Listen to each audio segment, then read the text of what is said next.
in the Arizona industry. Tell us about Copper State. Yeah, I'd love to. So I started in the industry about 1.5 years ago, and my background is all consumer packaged goods. A fun fact about me is I started my career at Procter & Gamble actually at baby care, and I was working as an engineer in one of our diaper factories for Procter & Gamble with Pampers. So I was literally a diaper engineer for 3 years, if you can believe that. So I've been in CPG my whole career. When I got to Copper State and in cannabis, I was just blown away at how fast the industry was scaling and growing. And as some of you may know, Copper State's a vertically integrated seed to sale company. We have one of the largest greenhouses for cannabis in the US. I'm proud to have the team who's steeped both in cannabis and in I'd say the dispensary side of the business in terms of retail, in terms of the way we take care of our patients. I got a great team behind me. So that's us in a nutshell at Copper State. How many employees do you have over there at Copper State now? We have grown a lot. The farm, we've been expanding at the farm, and we have 2 retail dispensaries under Soulflower. So we've almost doubled in size. We're up to 350 employees. 350 employees. And Soulflower is your retail dispensary brand. That's correct. Okay. Well, thank you. We'll get back to you, Pankaj. Thank you for joining. Let's move on. I'm just going to go to Andrew from Uncle Herbs, who just joined us. Sorry about any technical difficulties we had, Andrew. Good to see you. Looking good. Oh. All right. You got to come off mute, Andrew. Your computer's on mute. Can you hear me? Yes, I can hear you now. Oh, we can't hear you again. You up again. Back in 2011 and 12, I was buying real estate in Arizona. I was a firefighter in Alaska. Andrew, we're having technical difficulties with your audio. I'm not sure what's wrong. Give us 1 second. We'll come back to Andrew. Alec, you want to go next? Sure. Thank you, Dimitri. I'm Alex from Star House Distribution. We're the official distributor of iLava, Drip, and Boveda here in Arizona. Today, we have a really, really exciting announcement about iLava and a new campaign that we've started, and I'm really excited to share it with everyone. So thanks for having me. Okay, and I'll come back right to you, Andrew. Let's get that technical difficulty. Alec Pagliario, I can't pronounce his last name, but Sunday Goods, representing Sunday Goods. Everyone always messes it up. This isn't the first time. I'm just kidding. But yeah, I'm from Sunday Goods. You know, we just launched our retail operation over off 16th Street in Glendale. Beautiful, beautiful dispensary that we were really fortunate to open up during a pandemic. But yeah, I mean, one of our core values is definitely providing an elevated experience to the patients here in Phoenix. We do have our cultivation site called The Farm that many of you probably know of. It's over off in Wilcox. So it's about, 45 minutes past Tucson. That's upwards of 250 to 300 employees at that site specifically. My location over at the dispensary, we have about 20 rock stars. Definitely a great team. Great product. We provide sun-fed, soil-grown, geothermic, well-raised flower. So it's awesome product. If you guys have never had it, recommend you to come in, try some of our premium greenhouse flower. We also have a Rockstar wholesale team that distributes all of our flower throughout dispensaries across the state. So definitely kudos to them for been laying the foundation for retail for just like coming up right now. But yeah, that's it from me from Sunday Goods. How many employees over at Sunday Goods now? We have, well, in total as a company, it's going to be upwards of 350 total employees. It's incredible, and I'm always pleased to bring this up in front of Dr. Humble, because when I remember August 2012, there were 0 employees, and now here we are, and we're 300. Last question: your branded flower and your branded products fall under what name? Well, the Sunday Goods is actually going to be our top grade premium greenhouse flower, and then it's all actually comes from The Farm, which is the name of our cultivation site. But we have exciting brands coming out here soon with that. Wonderful. Thank you. Let's go with Mark Steinmetz. Mark, you got to unmute. We see on two of Can you you. hear me now? Yep. All right, very good. So I'm the founder of Nature's Medicines. We've been in business since 2013. We've developed the brands, as you can see behind me, Nature's Medicines, Nature's Flower Concentrates, Vape Fruit, Phoenix Cannabis Company, and we're about to release Reefer Gladness, which is our new kitchen line of brownies and cookies and various forms of edibles, gummy bears, of course, and other lines coming. So Nature's Medicines is now, it started in Arizona when I won the license back in 2012, and we are now in 6 states with 13 dispensaries and 4 cultivations and about 600 employees, half of which that reside here and work in Arizona. So you guys are an MSO as well, I guess, multi-state operator? Yeah, we're not publicly traded. We're still private, but yeah, we are in 6 states, and we have other applications pending. I still haven't tried Vape Fruit, but I love the name. Thank you, Mark. I've known you since August 2012, and you're one of the most intelligent guys in this industry, so it's a real honor to have you here. Thank you. All right, let's go with Frank from Sublime. Hi, Frank. Representing Sublime. Greetings, everyone. I'd just like to first thank everyone who's joined and participating in this. Can you speak up a little bit, Frank? Yes, sir. Just want to thank everyone who's joined and is participating in this. I'd like to thank Dimitri for being clever enough to create such a venue for the industry. My name is Frank Crayley. I am the VP of Operations at Sublime. We're also a producer of the brand Kurova that initially started in California, but we've brought it over here to Arizona. It's renowned for its potency, more so here in Arizona than even in California with all the changes that have taken place in California with the rec market. One of the largest edible brands in the state of Arizona, thanks to both the Kurova and Sublime brands. But, we also produce everything else. We're one of the few wholesalers in the industry that produce in every category. We've got over 100 SKUs. So we're able to be a one-stop shop for all of our partners. And I'm happy to say that everybody I see on this panel, we are partners with. So we've got a nearly 100% market penetration. We've got a great team of about 60 people that work at our manufacturing facility. We're always innovating. I'm very flattered for the position and opportunity that I've been offered at Sublime. We plan to be a part of the industry and part of the solution to COVID as things progress. Awesome. Frank, tell us what's one of Sublime's most popular products? Wow, that'll be the lemon tea cake. That is a very, very popular product. It's won many awards actually. And then on the Kurova side, it's that 1,000 milligram black bar. People understand the value of that. That breaks down to 8 cents a milligram. And then last year on 420, we launched the Ultra Black Bar that is 2,000 milligrams. And that also sells very well. That sells at 7 cents a milligram. Curious, Frank, just real quickly, don't you also work with Stony Yoni? Yeah, Stony Yoni's another one of our brands on our wellness side. You want to talk about what Stony Yoni is and how it works, or maybe later? Maybe later, sir. All right, let's move on. John Hartzell got that. Thank you, John Hartzell. John Hartzell gets my jokes. Yeah. All right, now let's move to Oh, John dude, Hartzell. it's sex lube. Thank you, Fantastic John. product, by the way. It works. Yes. We'll talk about Stony Yoni after 5 o'clock. John, you're up. John Hartzell.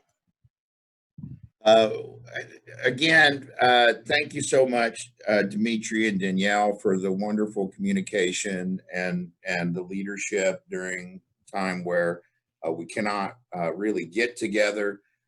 in another format. So awesome job getting us together. I want to take a minute to say thank you to our entire staff who's sitting out in the front office right now. You guys kick ass, DISPO team. I really appreciate all the hard and dedicated work through this time. And as I look at the panelists on this call we've got here, there's not a single licensed organization that DISPO has not done or isn't currently doing business with. And it's indicative of the loyalty our community has to each other and doing business with local organizations and supporting each other, not only during these times, but during the attack we had from the judges up in northern counties, during legislative attacks from our legislature, which has had and taken issue with our industry, through organizations like MEDA and the ADA and others, and our campaigns to bring high quality communication throughout the industry really supports that close and loyal network. And I want to thank all of you who are loyal customers to DISPO, loyal to the industry through your businesses, and really very importantly want to thank our staff here who has been in full operational mode and bringing packaging throughout the state to those brands that choose to use us. So thank you very much. Thank you, John Hartzell. Andrew, how are we doing? Andrew Provencio, my favorite. Better now. You good now? I'm good, thank you. So You are wearing my favorite color, so you're next. okay, Andrew Provencio. I'm with Uncle Herbs, and I got a license just like Mark did back in 2011 and 12. I was a fireman in Alaska, and I retired from the Anchorage Fire Department after 30 years and moved here. We had a big virus back when I was employed, and it was called Ebola and AIDS back when I was employed. So the virus situation has always been here for responders. I would like to thank Dimitri and Daniela for putting this on. I really appreciate the response we get and the interaction. And then we have multiple products also. We have multiple SKUs in excess of 100 SKUs, as well as we have a jewelry company that runs through our property. It's High Point Jewelry. It was recently rebranded. And then our highest selling product is chill pills. And those chill pills that we see right here, we have those in indica, sativa, and hybrid, and we make those in 5, 10, 25, and 100 milligram single piece liquid gel caps. So that's Uncle Herbs, and we have a great crew, a great team, and they all do great work. You know, this is really cool because Sublime, Chill Pill, Vape Fruit, Sunday Goods, Copper State, these are names that we're going to be hearing across the United States. You know, I Love a Touch, you know, this is really cool. If I missed anybody, this is exciting stuff. Star House, probably be an international distributor. It's good stuff. Thank you, Andrew. And I have jewelry from you guys, but I forgot to wear it, so I apologize. Which chill pill do you recommend for talking in front of large audiences? You know what? I recommend the Chill Pill for sleeping. And I honestly, I've been saying this since 2013. I think that marijuana will replace NyQuil one day, and the Chill Pill might be that first. I mean, it's you know, NyQuil doesn't make sense. We'll get into that later. Will, it's always a pleasure to have an attorney here for us, giving us your time. You're on mute, Will. Will Fischbach from Tiffany Bosco. Tell us a little bit about yourself, where you're from, and what your firm can do in the industry. Great. Thank you so much for having me today, Dimitri. Again, Will Fischbach. I'm a commercial litigation partner at the firm of Tiffany and Bosco. Our primary office is here in Arizona, but we also have offices in San Diego, Las Vegas, Orlando, Birmingham, Michigan. I think I've got all of them. And I have participated in many different types of disputes involving the industry, be it in the form of receiverships, disputes between partners in a dispensary operation, disputes over ownership over particular licenses. And it's just been a real pleasure to take those cases because I find that the issues are very interesting and raise very challenging concepts of law, and I tend to like the challenge. Well, we thank you for joining us. And it's always good to have your lawyer around here. So if we have any legal questions, we're going to channel them back towards you. And thank you very much. Mo from iLava. So I've been in the industry since. Oh, can you speak up a little bit? Yeah, is that better? Can people hear him? Are you good? Okay. A little bit louder. Testing, can you hear me? Yeah, we can hear you. All right. So yeah, we basically opened up downtown dispensary here in Tucson in August of 2013, and then we got our second one, D2, up and running in August of 2017. So what we've really done is, had a cultivation build out at the same time, and also launched the brand iLava, which is now in, I think, close to 80 dispensaries throughout the state. But yeah, prior to that, I was in healthcare information systems, and it actually ended up being a really smooth transition because it's a lot of compliance, rulemaking type stuff. So I think everyone's got such diverse backgrounds, in our industry here that, yeah, we really are an interesting group when you look at it. Thank you again for hosting this, guys. Yeah, thank you, Mo. And Liz, a quick introduction. We're going to get to you later, but if you could mention who you are. Yeah, absolutely. Hi, guys. So pleased to be here. I am Liz Tahura, the president and co-founder of the newly rebranded BDSA, once BDS Analytics. And we are the premier source of market research and data for the cannabis industry and for Arizona specifically. Been very pleased to be part of the Arizona market for about 3 years now. And for those of you who don't, you guys have been putting on some, you guys have been putting on some amazing webinars. So we really appreciate what you do for the national industry. Absolutely. Excited to share a few of those insights with y'all. So let's get to our guest of honor today, who I was going to read something about, but I'm going to wing it. It's been my great honor for the last 8 years to get to know Dr. Humble. I give him his honorary doctorate. He always reminds me, but Dr. Humble in a personal way. He is a man of great integrity, a true public servant of the highest caliber.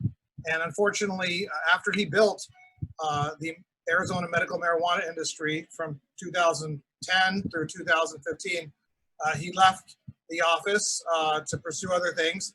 And that's when Kara Christic took over, something in 2015. But Dr. Humble did an amazing job, as every single person on this panel knows, and every single person in this industry knows, working through a very complicated situation that nobody knew. It was all brand new between 2010 and 2015. So he was winging it, and I think, he did a pretty good job. But COVID, how this relates to COVID. So Kara Christ, as we know, is the current DHS director, and she has been in charge of Arizona's COVID response and all things related COVID to the industry as well. Had Dr. Humble still been there today, he would obviously be making the decisions that Kara Christ is there making. So he's come on to the show today to answer questions from the panelists and to tell us a little bit about his perspective on what's happened with COVID in Arizona and in the last 2 or 3 months. His opinions, his perspectives are very valuable, very insightful. And we thank you, Dr. Humble, for joining us very much. And the floor is yours. All right. Thanks, Dimitri. And I'll try to be brief. I'll give a big sort of a broad overview of where we are, I think. I do want to spend a little bit of time on where I think the shortcomings are right now with the response. And then we can have some Q&A, something like that. I don't know if you want to touch about, on the voter initiative that's coming up in November, but I just want to spend a couple of minutes on that too. Just so you know, like what we're doing as an association. So as you mentioned, I was at the Department of Health Services for about 25 years. I was fortunate to be the director during the Brewer administration. And to be honest, setting up the medical marijuana program was probably one of the most fun things that we had to do during that time, because it was just super entertaining. The stakeholders were interesting. The media attention was, acute. The public was really interested in what we were doing. And I think I was really fortunate to have the opportunity to work for Governor Brewer, because her management style was that kind of let us do our thing. Yeah, which is, you know, by the way, one of the things I tell people is it's, you know, because it's a lot more important. The management style of your governor is a lot more important than their ideology. You know, you could work for a governor that you're on total sync with ideologically, but if their management style is, for example, micromanaging, it can be an unpleasant experience. I never really agreed ideologically with much of what Governor Brewer, with her priorities, but she was the type of governor that trusted us. And so that's in part why we were able to construct a good program, is we were given the latitude without being micromanaged from the right. And they basically let us wrote the rules. And, you know, we made some mistakes along the way. There were some things that I didn't anticipate that became problems, but by and large, I think we did a pretty good job by setting up the regulatory system the way we did, by ensuring that there'd be a wholesale market for products, and that it wasn't a vertical integration, which we could have done in the rules, which would have made a completely different industry than we have today. But I think that was probably one of the key decisions we made, which was, you know, to allow for a wholesale market, you know, between the cultivators and the dispensaries. So anyway, stepping into COVID for a minute. So I want you probably already know the basic stuff, which is we have continuing community spread of the virus. The stay-at-home order did a decent job at flattening the curve. And I will say that the health department and the Association of Hospitals, Hospital Association, did a good job at increasing the hospital capacity and ICU bed capacity, so that we got through the peak, at least the initial peak of the virus, without exceeding our hospital capacity. So I think that is an objective that was largely achieved, at least for now, through the hard work of people like you and the people in Arizona, you know, throughout the stay-at-home order. One of the bigger challenges that's continuing to be out there is the lack of testing capacity in the right places, and the lack of personal protective equipment in the right places. And the reason I say in the right places is that the bigger entities like Banner, Dignity, et cetera, because they have the economies of scale, they're able to buy personal protective equipment, masks, gloves, et cetera, to treat patients, whereas the small entities like the community health centers, especially places in the rural parts of the state, rural hospitals, are having a much more difficult time getting the kind of personal protective equipment that they need. And so I think that's one of the areas that you don't hear much about media-wise. That's a real challenge, which is the big operators have plenty of PPE and don't have any problems with that regard. Same thing goes for testing. One of the big challenges that we have is that, until we get a vaccine, one of the major tools that we have in public health is contact tracing and good testing, so that we can identify new cases quickly. And the testing has been a real problem out, for the last 3 months.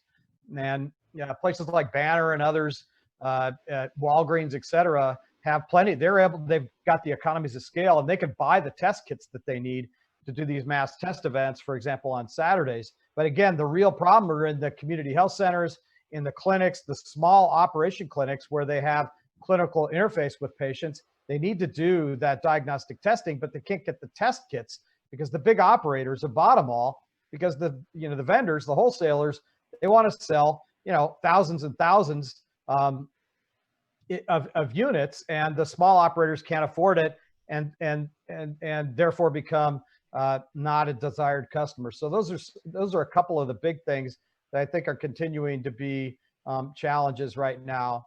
Let me ask you a question, if I may. Yeah. When you started in 2010, marijuana, the public policy perception of marijuana has changed so much. When you heard that marijuana was an essential business and would be allowed to stay open during the pandemic, during the shutdown, what were your impressions? What were your thoughts at that point? Well, I just think that Ducey didn't want to fight it. I mean, it's a voter approved thing. It's called, it's you look at the statute, it's medicine. So how can you say that medicine isn't an essential service? So I wasn't surprised. because the barn was on fire, and you don't want to pick another fight when the barn's on fire. And looking back on what you've seen, the decisions being made by the governor and Kara Crest, is there anything substantially that you might have done different that you think would have been a better decision? May I ask that? So yeah, so it's an interesting question, because I think when you look at the big decisions that they made, when do we start the stay-at-home order? How do you construct it? The timing of it. Those big decisions, I think, have been okay by and large. My objections have been mostly process and the lack of transparency in terms of how they speak to the public, the lack of candor that they've had with the community. And so I think overall the decisions have been actually pretty good, including the decision today, which was to send a message to the school districts that they're encouraging, the Arizona Department of Education is encouraging the districts to start class again in August. That was his press conference this afternoon. So I don't disagree with those decisions, but I have had a fair number of disagreements in terms of being transparent with the people of Arizona. So I've taken it upon myself to, as journalists come and ask for perspective about, the decisions that are being made, the epidemiology of it, the priorities that are being set by the administration and the counties, that I've been out there and available to talk, and I think I'm providing at least I hope I'm providing a good service, because there are not that many people out there that can speak without having an elected official constrain what they're able to say. And so by running the small nonprofit that I have, I'm actually a free agent. I know I'm not making any friends on the 8th and 9th floor by some of the stuff I'm saying, but because I've disagreed with some of the decisions they've made, and I tell them why. Well, your level of expertise as how the DHS director is thinking now is quite significant. We have some questions from the panelists. I'm going to go around. I'm going to start with Mr. Hartzell. Do you want to go first? Sure. Dr. Humble, appreciate the good words and information that you're sharing, and making friends or enemies on the 8th and 9th floor is always just temporary. But truly appreciate the words.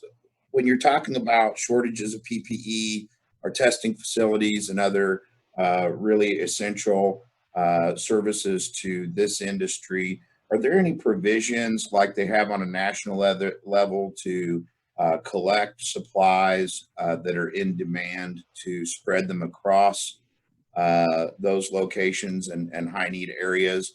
And also then again, of course, when these schools come back, as you say, and potentially in August and September, will they have access to that PPE? And do you have any information regarding that? As a father of a couple of oncoming sophomores, it's of great importance to me.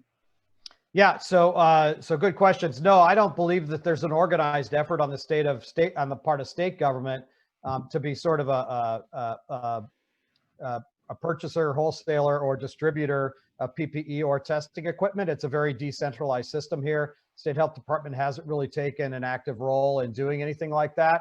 I'm not throwing stones at them for having not done that. I'm just telling you that's not what's happening. And so that's why we have this as a result, where, the small community health centers and small rural hospitals are having a real hard time getting test kits and PPE, which is the core things that they need to do their job, and will continue to need that throughout the next several months. In terms of schools, I think the real key will be to set up a safe environment where there's good screening in place, so that, for example, before school starts, you can have a process by which the temperature of all the students are taken, before they get into the classroom, to ensure that you have the kind of disinfectant you need for the desks, to make sure that there's hand washing, and that the students are reminded by the teachers for hand washing. And most important of all, that if there's any kids with a cough or any kind of symptoms at all, they need to get them isolated and call the parents and get them picked up, because the key here is really to create a safe environment, not a risk-free environment.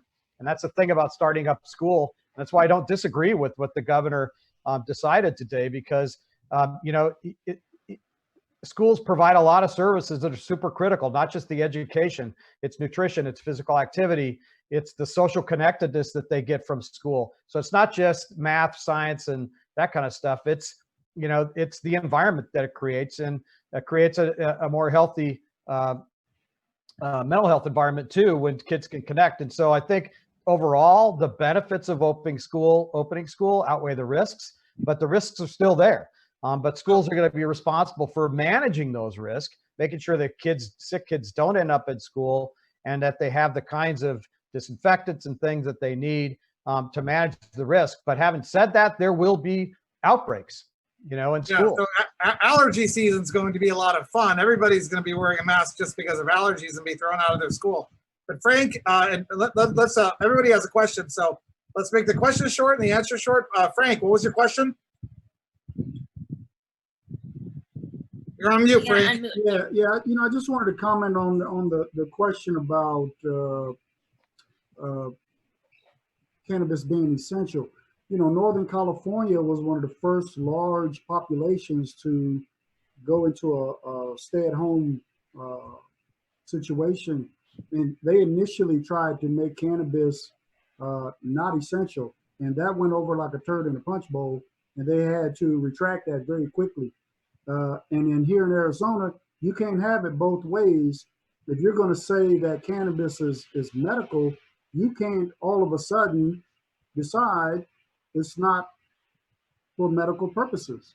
Right. So, you know, I had quite a few people calling me, asking me, you know, what my thoughts on it was. And I felt as long as the pharmacies were open, then we should be open, because the number of dispensaries is directly tied to the number of pharmacies. So I just kind of wanted to talk about that a little bit. And then I did have a question for Dr. Humble, more along the lines of the testing in the cannabis industry that's coming for the rec market.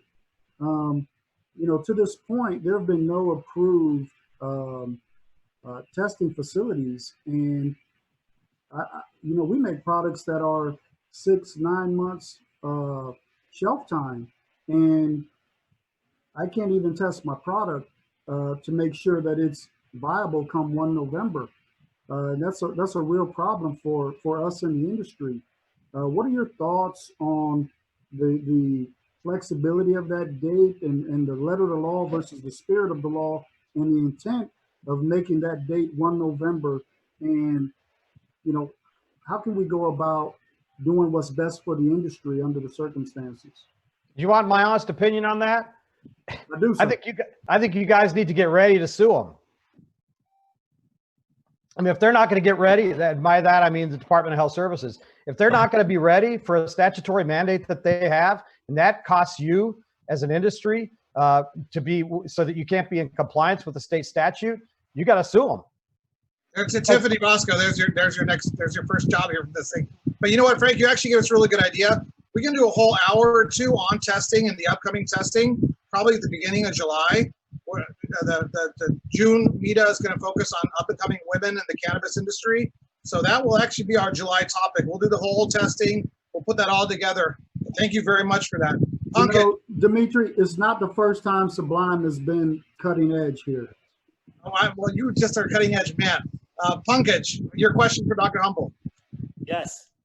So Dr. Humble, we were debating this just today with the Soulflower team. I have a dispensary in Tempe with a very small footprint, but our dispensary in Sun City is blessed with a lot of real estate, where we have a big lobby and this educational multi-purpose room.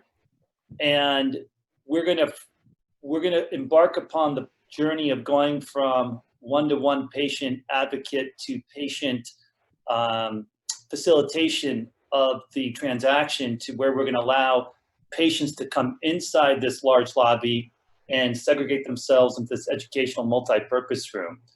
A debate we were having is it okay for us to mandate a patient to enter, quote, our dispensaries, that they need to wear face masks, or is it okay for us to take temperatures as a temperature check, which some retail and potentially some dining facilities we've read about have been doing. We've decided at this point not to make it mandatory, but to encourage it. But I was curious your point of view. There's tons of media discourse on this back and forth. and it's getting political, unfortunately. But what's maybe a more scientific point of view around a way to keep our patient advocates safe as well as our patients safe? So basically, as a matter of law, you could do anything you want. I mean, there's no mandates in place. It's all voluntary. You know, the only thing the governor says is that you need to be within CDC guidelines, but there's no enforcement. So, and I know you didn't ask the question that way, but in terms of best practices, I think the best thing to do is to look at the risk factors for your clientele and adjust your policy to that. So for example, let me think of an analogy. Let's say, okay, I know you're a dispensary, but let's say you were a faith-based organization, a church, and the people that go to your church are all, by and large, mostly 70 and 80, and some people in their 60s, some families, but mostly older people. Well, then you ought to set a policy so that you're taking temperatures before you have your services, et cetera. You need to be extra careful because you're working with a high-risk population. And so I would take a look at who both your staff and the customers that you're talking about, and then adjust your policy so that you're consistent with the risk factors that they have. So if you've got folks that are at high risk for having complications from this virus, then you ought to err on the more rigorous side of those control measures. But if it's young people and that are at lower risk, you know, it's reasonable and I think ethical and scientifically valid to back off on things like temperatures. But in no circumstances would I get rid of symptom checks. Symptom checks are super critical. That's coughing, dry cough, those kinds of symptoms. You can look them up on the CDC website. So that's basic answer for that. Okay, great. Mo, did you have a question? Well, I think, testing for cannabis is one of those things that's been an issue, and I don't think we've talked about that enough. I know Dimitri can talk about it more in July, but just from a public health perspective, let's say you have some dispensaries who do have tested product and some who don't. You know, the risk of having these clusters of people, Phoenix, the limit is 2,000 square feet for dispensaries, Tucson, it's 4,000. So you're gonna see these patient populations like cluster together. So a lot of them are immunocompromised, especially, what we see here.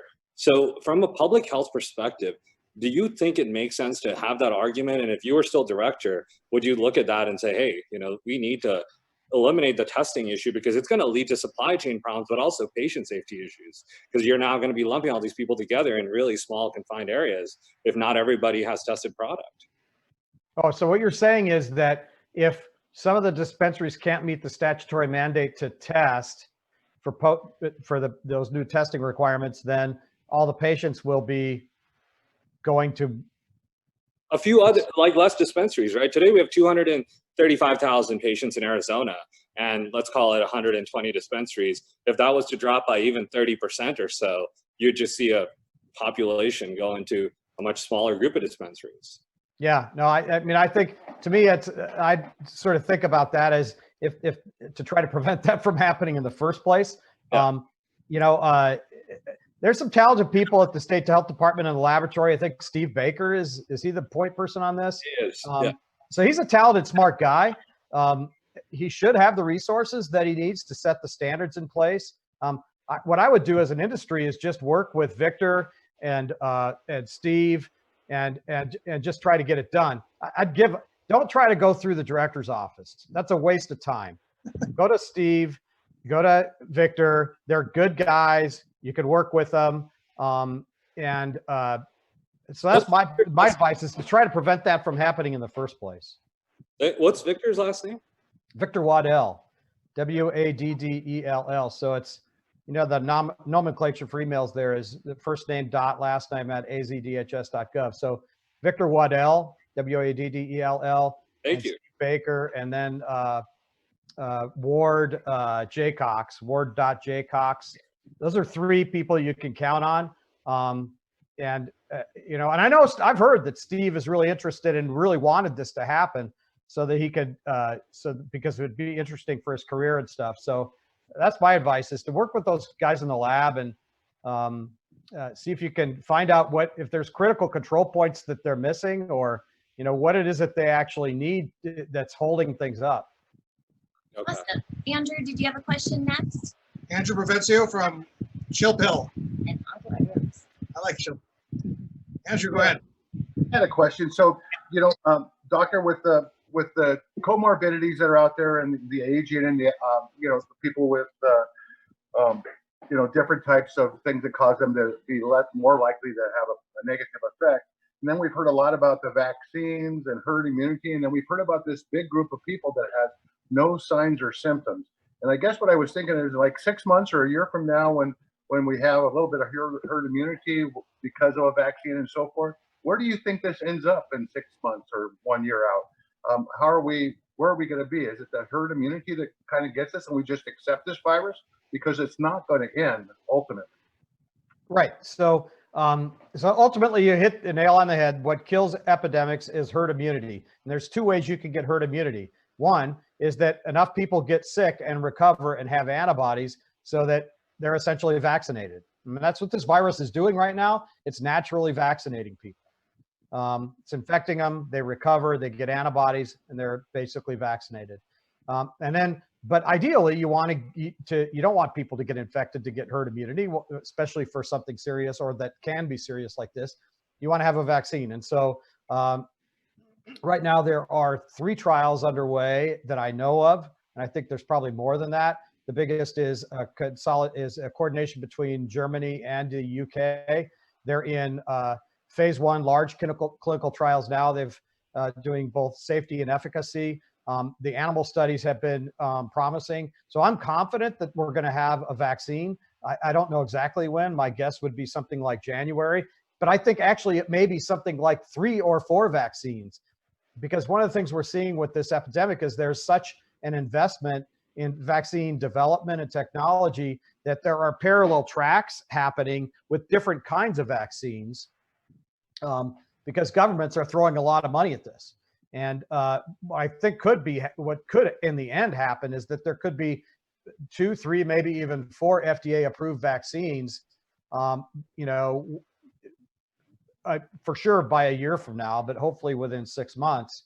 And then one of the key decisions public health wise and public policy wise is going to be, how do you prioritize the initial doses of vaccine? And I haven't seen anything on that from the CDC because you're not going to get 350 million doses all at once. It's going to come, 1 million doses this week, 1 million next week, 2.5 million the week after. So, production line doesn't happen overnight. And so, prioritizing who gets that vaccine is going to be a little bit dicey. I think there's an evidence-based way to do it. That doesn't mean that public policymakers are going to use evidence to set those priorities. Well, Mark, you guys are up with your questions next. But just real quickly, if anybody knows how to volunteer for one of those phases where they do human trials, I'm in. Because like this shirt, Conversate shirt, it's got me feeling like Superman. I mean, I don't know if it's the tightness or what, but I think I can handle it. So bring it on. Yeah, hey, Dimitri, what size is that? A medium? This is a large, John. Looks kind of like a medium to me. Yeah, no, it's a good shirt. Will, do you have a question for Dr. Humble? No, I would just really like to make a comment after what Dr. Humble had said, and just I think there's a lot of viability in what he said in terms of state and local governments, not doing what they need to be doing so that businesses can do what they need to be doing. I would just caution the group that anytime you bring a claim against a municipal entity or a municipal employee, you've got to do 2 things. 1, file a notice of claim with the proper authority within 6 months, and then file suit within 1 year. And in terms of what causes of action you could have something like a writ of mandamus to compel the government to act, or if a government actor has been grossly negligent or intentional in its conduct, you could have a possible claim for damages. But I was specifically thinking of mandamus. Yeah, and but you mentioned damages as well. If you oh, did I say damages? I didn't mean to. I did. Quite all right.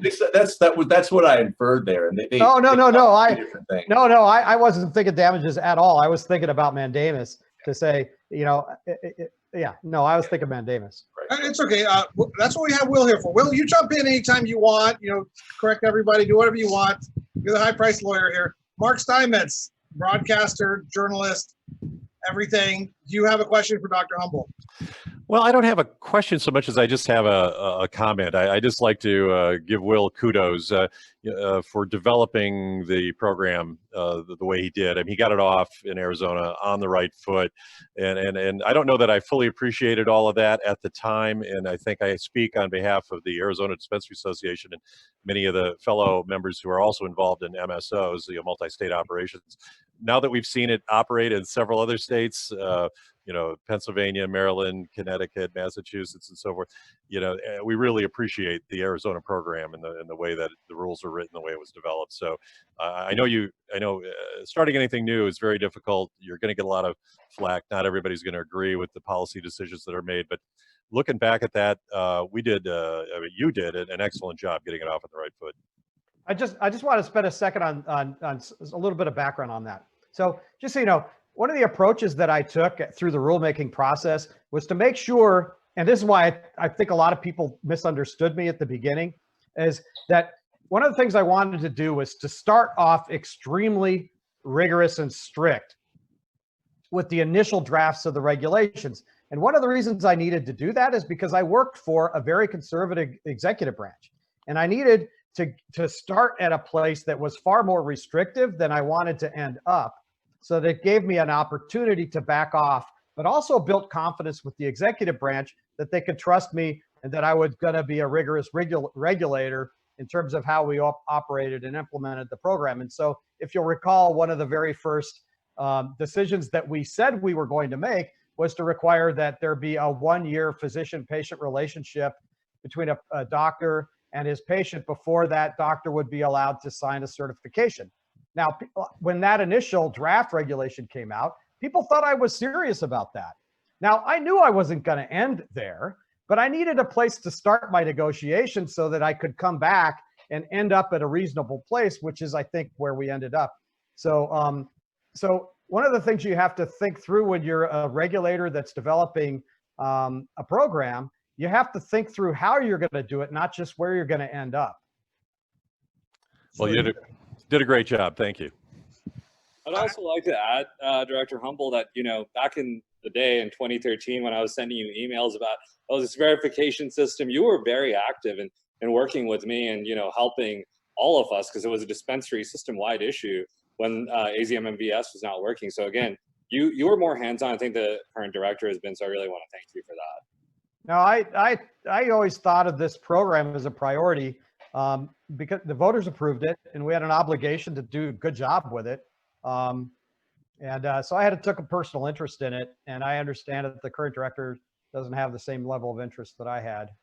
Dr. Humble, may I offer you something? It's not much. I don't have much to offer, but there's another rulemaking process coming up after Smart and Safe wins in November. There'll be another rulemaking process. If one of these other associations or dispensaries doesn't pick you up to represent them and help them in that rulemaking process, you can definitely represent META. We'd love to have you. We just don't have a very big budget. So yeah, well, throwing that out there. No, I'm not a high dollar kind of guy. I help people for free most of the time. I've only done a couple consulting gigs, and I didn't really like those. So I think we're probably at the end. I do want to sort of plan, since you talked about the voter initiative. So here's what we're planning as an organization. So my nonprofit is called the Arizona Public Health Association. We have about 800 members. It's a membership organization, 501c3. Our core mission is really public health policy. And so we've been looking at the act itself. We had some of our members and interns actually put together about a 20-page paper that we're going to be putting up on my blog in the next few days that does an in-depth analysis of the public health risks and benefits of the retail marijuana voter initiative. From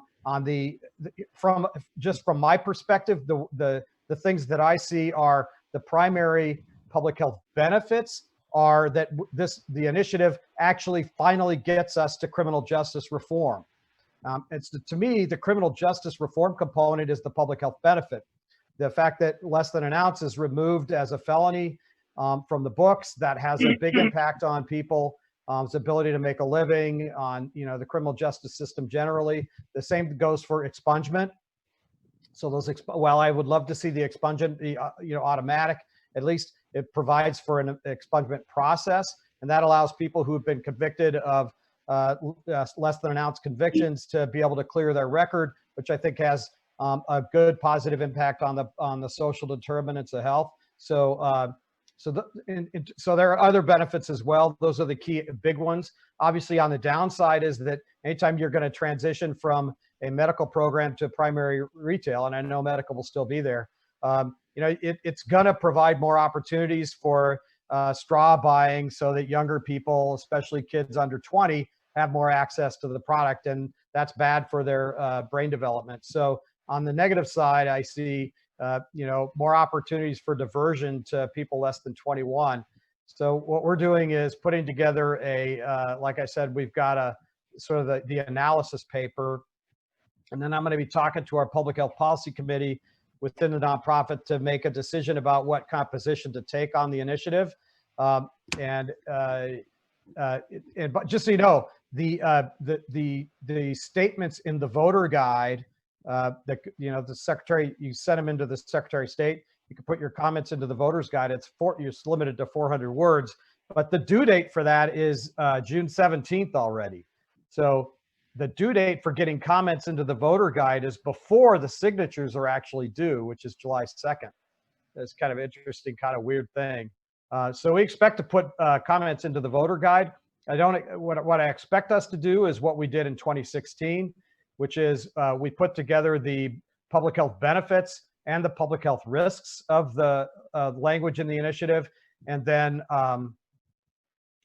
put that short analysis into the voter guide. And most likely we'll put the same language in the argument for and in the argument against. So I don't think we're going to take a stand and say we're for it or against it, but we're going to take a position where we're going to try to responsibly and objectively be able to inform the public about what the risks and benefits are. Well, thank you, sir. If you don't mind, we'll put your email on our website. Also, we're going to send you a couple of these U of A masks. I had a bunch made. You and Liz get some of the speakers, bear down. I know you're a big fan of the U of A. All right, send them to the office. Yeah, no, text me your email. You text me your mailing address so I can send them. All right. Thank you. You're more than welcome to hang around and ask questions. We're going to move on now, though. Thank you, Thanks for Dr. the Humble. invitation. You're always welcome in our presence, and everybody loves you. Thank you. Thank you. And now we're going to move on to Liz. There you go. Sorry. Busy man. He's a busy man. Liz from BDSA, but first, because I promised Alex that we'd get him out of here, there's something cool happening in the corner. For those of you who can see the iLava Touch, iLava advertisement up here. As far as I know, and anyone on the panel tell me if I'm wrong, this is the first ever live 3D dedicated sponsorship advertisement done ever on Zoom. Has anyone seen one ever on any other Zoom calls? Anyone? Never. So Mita decided to dedicate a camera specifically to our sponsors, EcoPride and iLava. So keep this in mind. We treat our sponsors really well here. We sure do. So bamboo jars.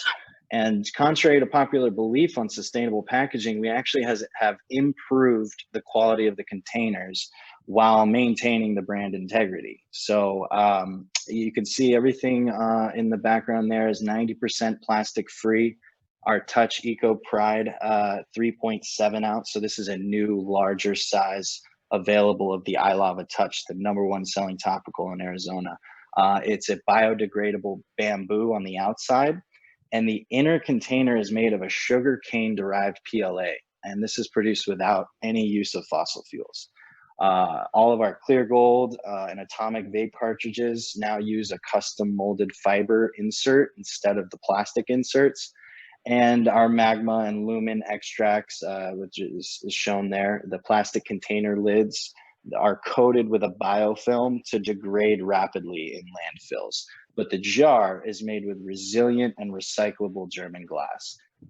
So this summer, we're transitioning all of our iLava Delta 8 vape cartridges to the EcoPride packaging and eliminating any plastic.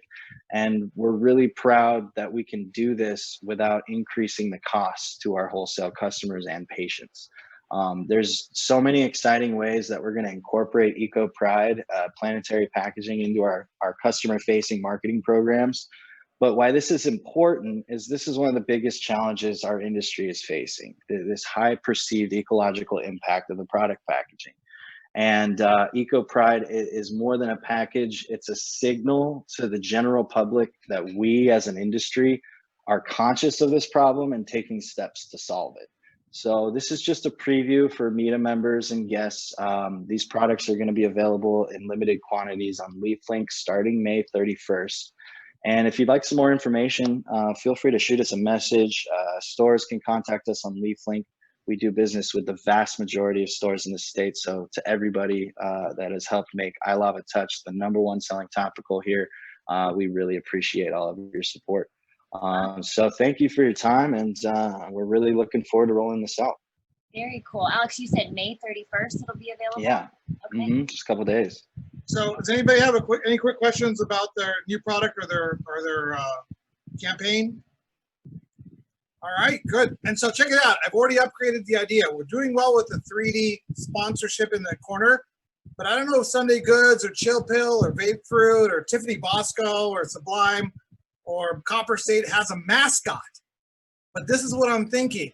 The next sponsor, their mascot, can be sitting like sampling products in the corner in like a live shot, like just hanging out over there, like having tea, you know, kind of thing.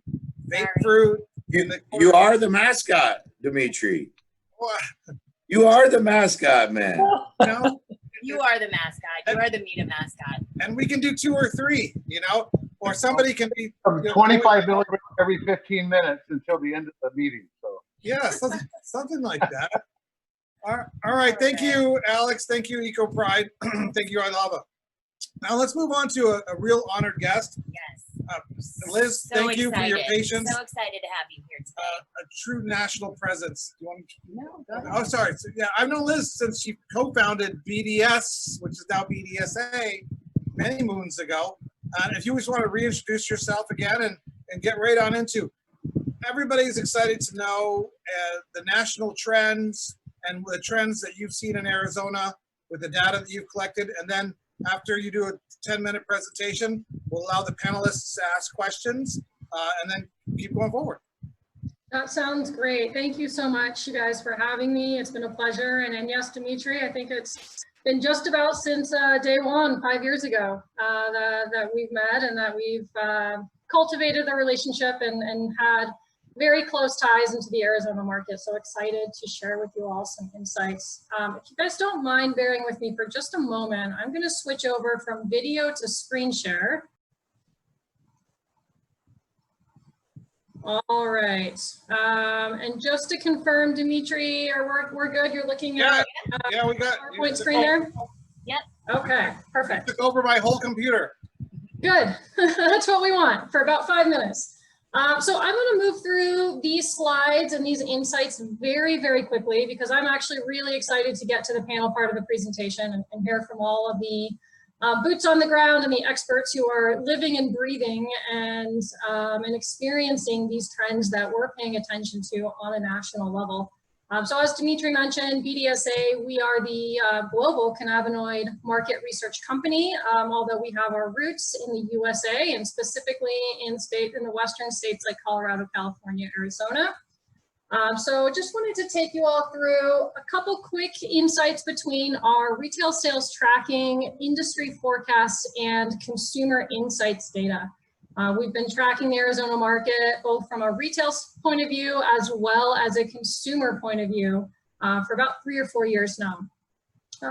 Just a real quick, we've shown this timeline in just about every webinar we've given. I'm not going to spend time on it. Just to set the stage, we really started to see these impacts of the COVID experience in mid to late March. Although before that, the cannabis industry as a whole was already starting to experience some challenges in the market, mostly based on challenges in the public markets and some capitalization challenges. So again, those of you on the panel probably can share some insights and perspective into what you've seen on the ground. All of that being said, in spite of all the turmoil, when we ended Q1, the end of March, it was a pretty positive note for the U.S. as a whole, and in particular for the state of Arizona. I mean, I think that when we're seeing strong double-digit growth across the board, essentially in the markets that we're tracking, but then seeing those very, very strong numbers compared to 2019 for Arizona. Compared to the 10% growth in California, 15% growth in Colorado. Maryland's extreme growth, just as a little heads up there, is mostly being driven by increased retail footprint. So about 51 dispensary locations at the end of March in 2019, up to 89 locations in March 2020. So that market's definitely in a hyper growth phase. One call out, a neighbor of both of ours that probably isn't too surprising, Nevada being the one market that we did actually see some negative impacts in the month of March in particular. Not enough to drag down the entire quarter, but clearly Nevada got hit hard by the lack of the tourist market, as well as some of their more stringent and challenging regulatory rules and restrictions in terms of social distancing and shutting down the inside of the dispensaries. So we moved into April, moving away from April and May, and moving away from the peak of the lockdowns, which I just read this the other day, which is just absolutely fascinating to me. At the peak of the US lockdowns, 94% of the US population was under some sort of stay-at-home and impacted. So it's a little difficult to see the distinction on this map, and I apologize for that. But what we're looking here is the reopening of the U.S. as we're starting to move into less and less stringent, whether it be phase 1, phase 2. But in spite of all of the talk that we've heard of sort of regional and multi-state strategies early on in the process, and as Will Humble mentioned earlier today or early in the presentation, we really are seeing a very unique process and an individualized process state by state and even county by county and city by city. So pretty confusing patchwork of reopening regulations that we need to deal with on a by state and on a national basis as well. As of the 20th of May, just for a little bit of another benchmark, the state and city populations that were still affected by stay-at-home orders was about 80 million people, or about 25% of the US population. So getting back out there. But what are we getting back out there to? Clearly a challenging time, and we're moving out of the pandemic impacts into the long-term economic impacts. And seeing what's going to happen over the summer and into the fall with the recession is going to be a very, very large question in all of our minds. And, we're early indications are showing that retail was a bloodbath in general, but cannabis, of course, outperforming that bloodbath. But just a good reminder that cannabis or no cannabis, retail or general retail or other channels, this response is going to be an emotional response as well as a lift of the regulatory response. So it's not necessarily what we like to call the field of dreams moment, where if we open, people will come. We are still going to need to be dealing with shifting consumer mindsets and behaviors as we're reopening our stores. And new social distancing policies, obviously grappling with those new operational challenges that, again, I can't wait to hear directly from our panel and understand exactly what's happening.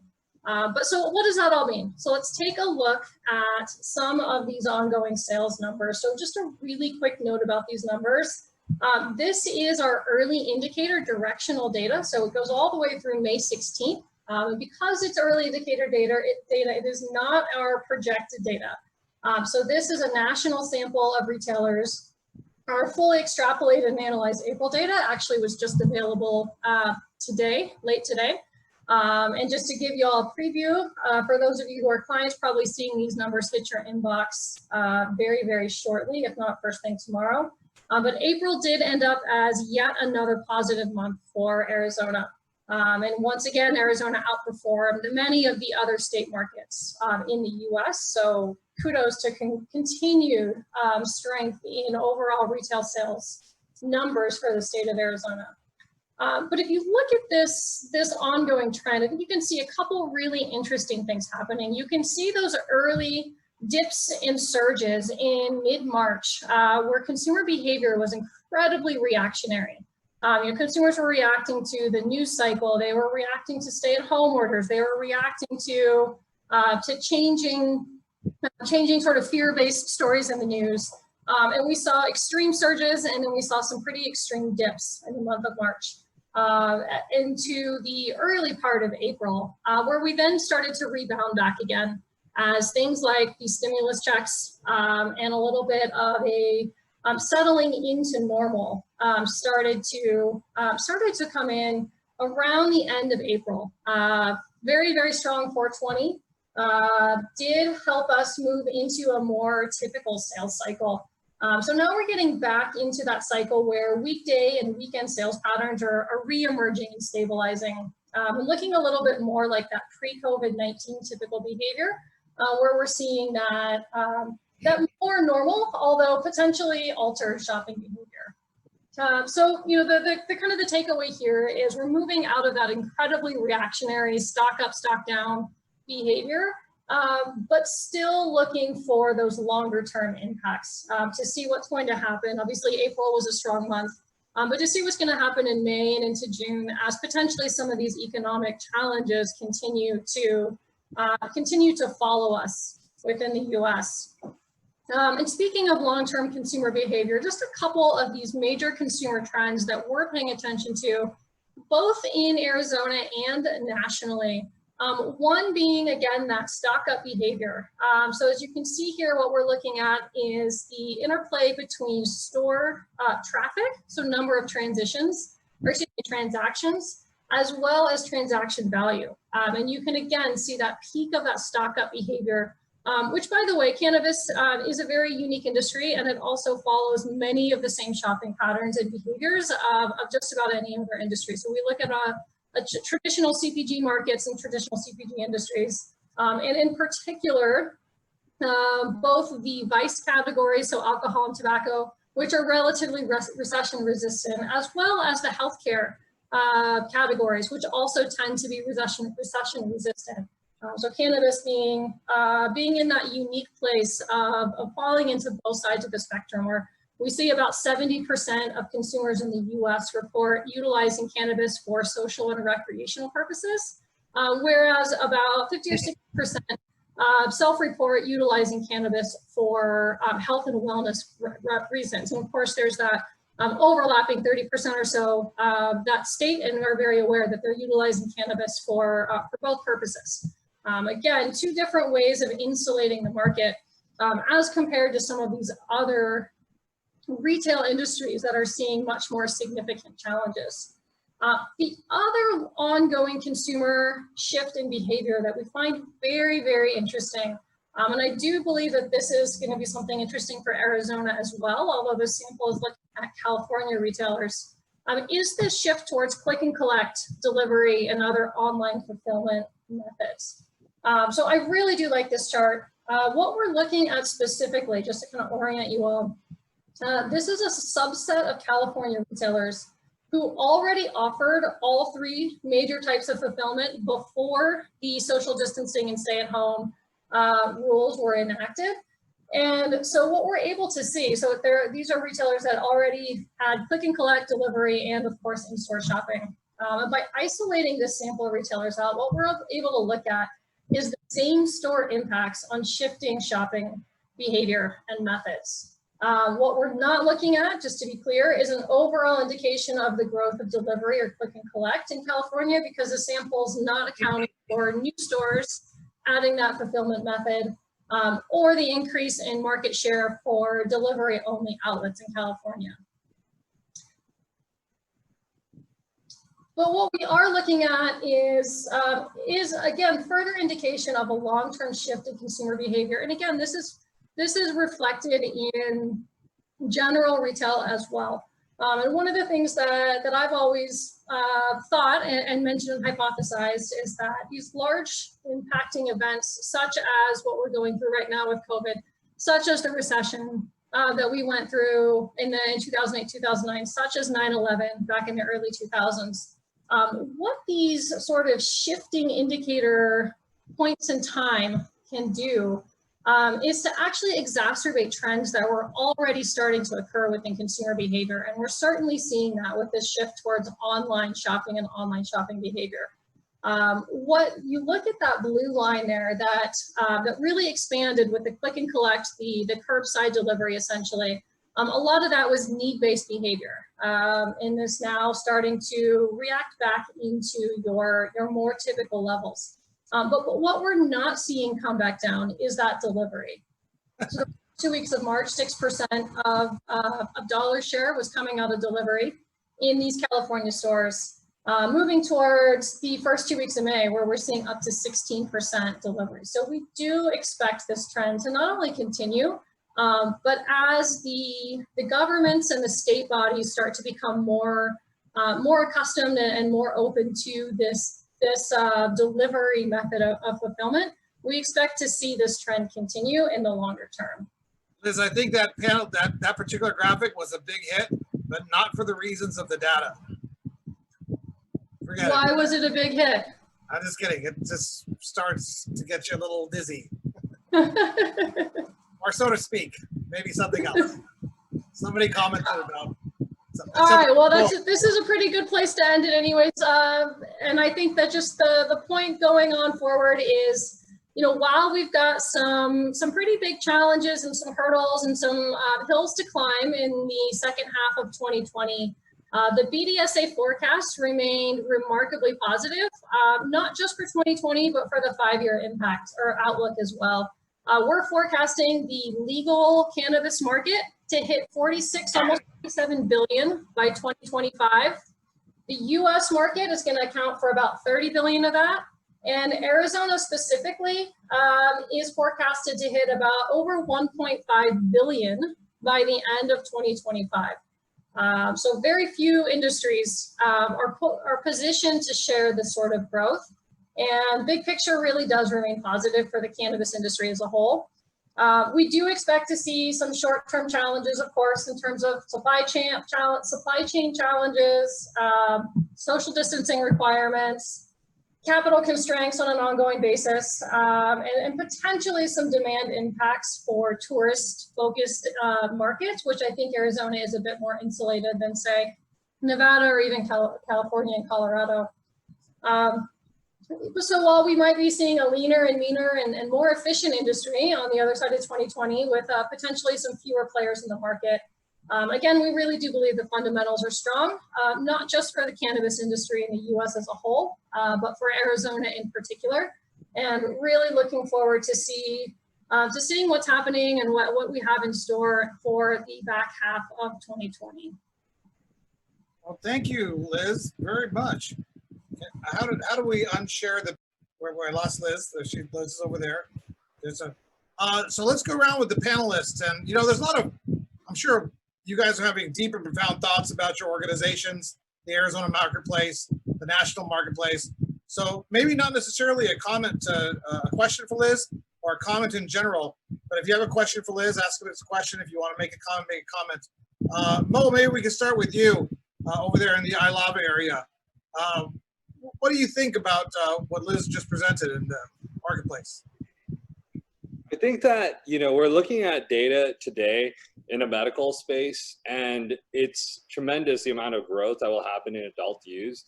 Have you any forecasting models from a state where you were medical only and then you transition to adult use with the same number of players? I mean, is that something you have in the toolkit at all, Liz?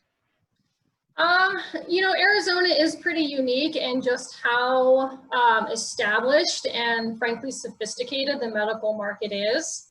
The best comparisons we have in California and Colorado, I don't think quite hit the nail on the head, but the good news is we've actually done the work to forecast out what Arizona is going to look like as we move into what we, frankly, putting a little bit of a stake in the grounds, do expect will be a recreational market coming by 2022 at the latest here.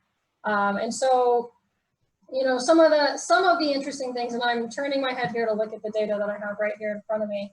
One of the things we pay close attention to as we're moving from a medical only market into a medical and adult use market is the impact on the illicit market.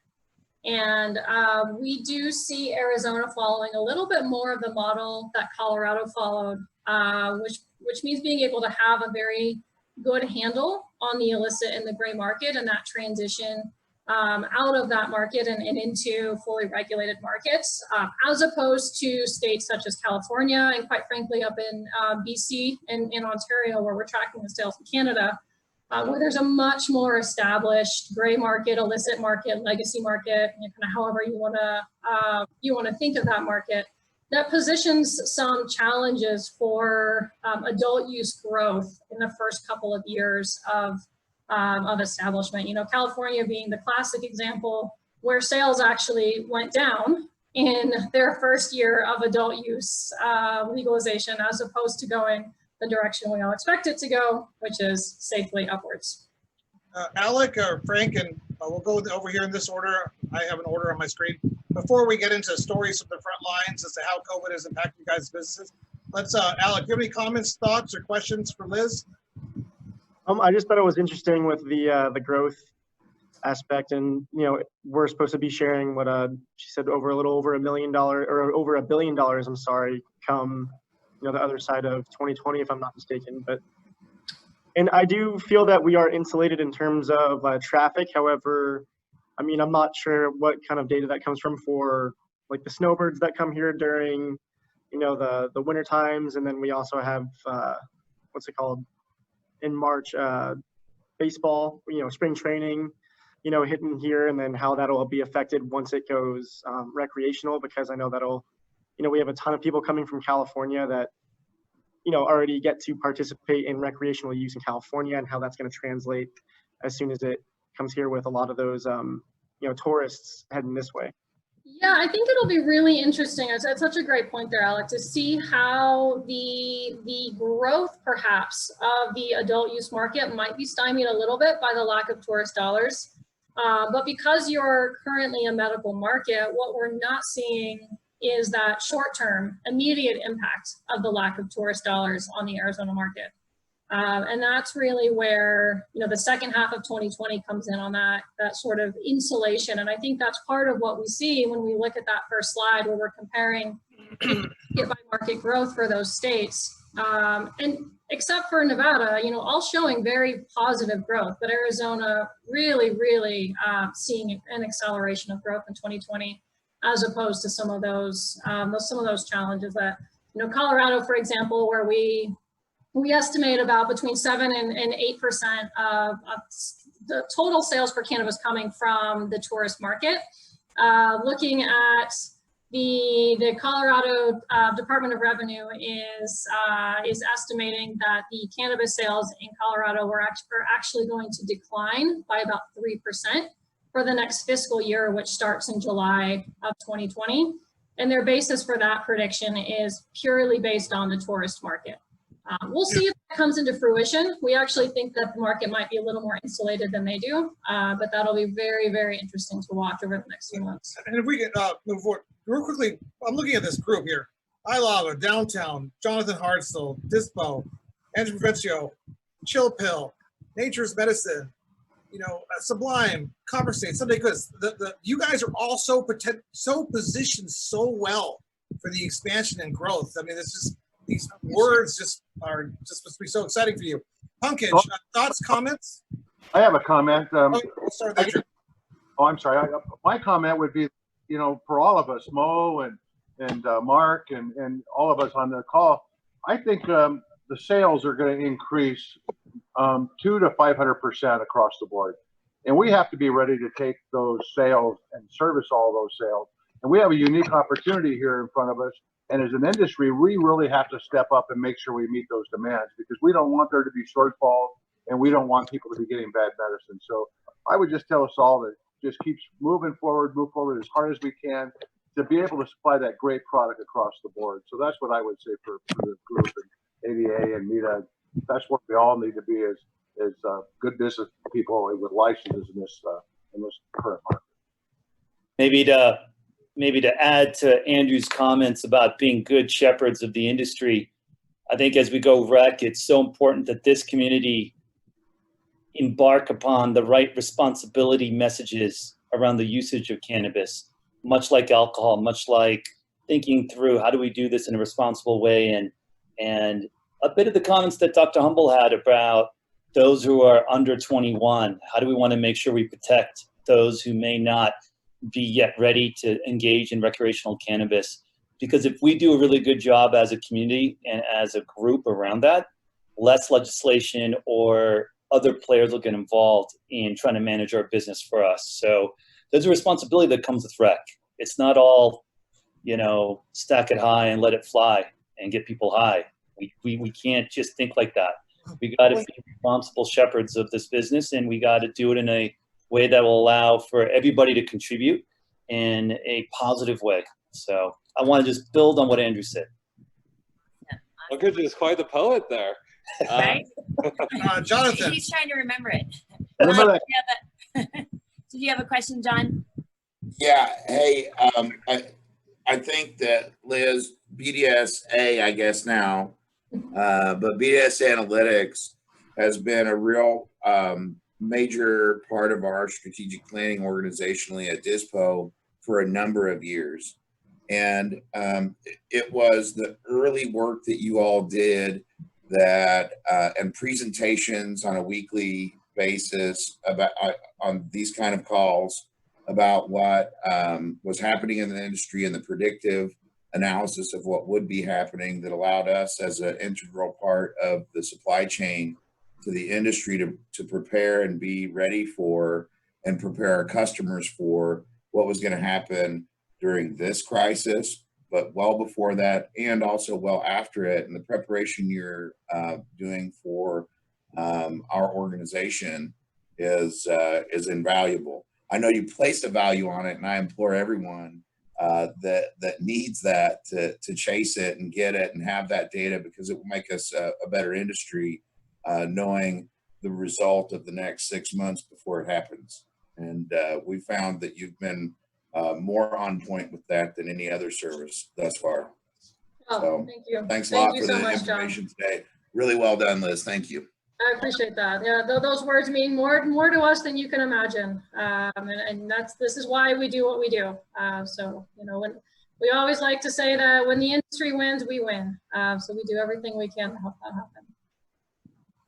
Mark, thoughts, comments, questions for BDSA? Yeah, Liz, I appreciate your service as well. We use you, as you well know, in all of our 6 states now, and as you roll out, Maryland and these other states, we've been jumping on board. We appreciate your data. To your point about the illicit market, and this also ties to what Will Humble was saying.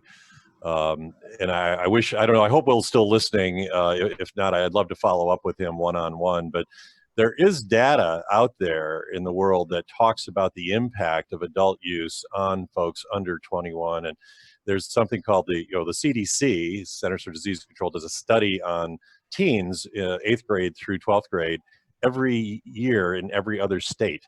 And it's a very large database. Anybody can go to the Teen Health Assessment Risk Survey on the CDC website and read the data. And when I got into this business, I did a little soul searching in terms of, how does this impact kids, having a medical market and then later an adult use market? And I found by going to that CDC database and just correlating the dates, because I'm a research geek, when the medical came online, when did adult use come online, and how did it impact the numbers the following year with teens using cannabis? And what I found is that they went down. And matter of fact, in Arizona, the first year medical rolled out, the first full year, I think was 14, the numbers dropped 7%. And they continued to erode as the medical market grew and the impact of medical became larger. And I've noticed this trend in other states too. And when those other states went to adult use, it dramatically fell further, the number of teens using cannabis. And there's also a gateway effect. And I know that's been, and I think the gateway thing has nothing to do with cannabis itself. It has everything to do with the black market distribution system, illicit drug, underground market, whatever you want to call it, the illicit community that's selling not just cannabis, but other things sometimes. And that can be the gateway element. So when there is a legitimate place to get cannabis, it really shrinks the illicit market that's selling cannabis to teens, and thus teens have less access to other drugs. We saw cocaine go down, virtually every drug, methamphetamines and so forth in these states that actually rolled out, adult use. So there's a lesson to be learned there, and I'm surprised the data is not talked about more broadly. I have read some research from time to time from those that have dug into this data, basically mimicking this or doing other studies parallel to these studies that come to the same conclusions. But the CDC is a great database that we should be mining, because I don't think Will should be making this a controversial point with the community that, well, this could be a danger. We could see the old argument of more cannabis on the streets is more cannabis in the hands of kids. It's completely invalid, and the data supports that. Frank and Will, did you guys have, and Alex, do you guys have any questions or comments or thoughts about Liz and her presentation? I just want to say that. Not much. I just went through a similar presentation with Liz a couple weeks ago, and we're very excited to start getting on the platform. So thanks for joining us, Liz. Great work you guys are doing over there. Frank, then Will. Actually, yeah, just really a comment. I agree with some of the earlier comments that what's really critical is for the industry to police itself, because the better we do that, the less incentive regulators will have to come in and meddle in our affairs. So I thought that was very excellent counsel. Well, thank you, Will. Frank, go ahead. Yeah, I just want to thank Liz for the product that they've produced. It's been very critical in our product development and helping us decide what products we need to bring to market and what products the patients are looking for. So it's been very instrumental in our growth. So I just want to thank you for providing that platform. Absolutely. Thank you. I have a question for Liz. Liz, so we've had a couple questions come in, and I know Nicolette and I've kind of talked about this before, but people have reached out and said, as a part of my META membership, is it something that we can also, team up with BDSA and get data? So I don't know if that's something maybe you and I can talk with, but I know a lot of our members would love to be able to participate and have access to all that data that you have. Yeah, absolutely. Dimitri, I think my very first trip to Arizona about 3 years ago, you and I sat in your office and you and I chatted about some of those pie in the sky dreams about what a fully actualized BDSA or BDS analytics at the time reporting would look like in Arizona. Certainly happy to revisit that. And we firmly believe that a healthy industry needs to be supported by healthy industry associations and healthy specialty retail. And so especially as Mark mentioned earlier, some of those comments about the illicit market and data that might help Will Humble in some of his analysis. We are certainly big advocates of getting that data out there, and especially in the hands of those who will be able to help the industry as a whole. So that's sort of a generalized comment to those of you on the audience as well. I think our information, I believe, is somewhere on the website, Dimitri, and if not, happy to share it and start answering questions. And thank you for the shout out, Liz, so I can, everybody always says I'm on the cutting edge. If I could just pick the right partners and paper the deals correctly, I would be rich. Everybody laugh at once. Everybody laugh at once. Okay, nobody wanted to join the laughter. You all know what I'm talking about. Anyway, so Liz, closing remarks, and then I'm going to. I actually wanted to add one go thing ahead, Will. quick, Dimitri. To add to Mark's point there, Will Humble talked about a few different things, but opioid reduction, especially in states that have legalized for adult use, and then today actually a study just came out where there was a 20% drop in opioid usage, and previously there was one for morbidity that was 35% or more in states that were adult use. So in medical, it's not as impactful. In recreational, it's even more impactful because opioid usage goes down. And I think with BDS, you have an opportunity to kind of look at some of that data and even reach a wider audience and say, look, outside of cannabis, we're seeing an inverse relationship, in opioid usage when cannabis is legalized and available in medical or adult use. So I really think that's something, that we, to add to Mark's point, we need to counter the narrative about teen usage, because really opioids are far more harmful than a few kids trying, a joint every now Thank you, Mo. And also keep in mind that the studies, I think I've read this in BDS, or there may have been another study that was done actually that said that about half, I think it was 49% of all adult users of adult use cannabis and adult use cannabis states are actually motivated to use it medically. I mean, that's why they walked into a dispensary and bought it. They just didn't want to be in a medical database and in some, they just trust government with that information, but they're fine walking in and just showing their ID to prove that they're 21 and older and buying it, but their motivation is medical.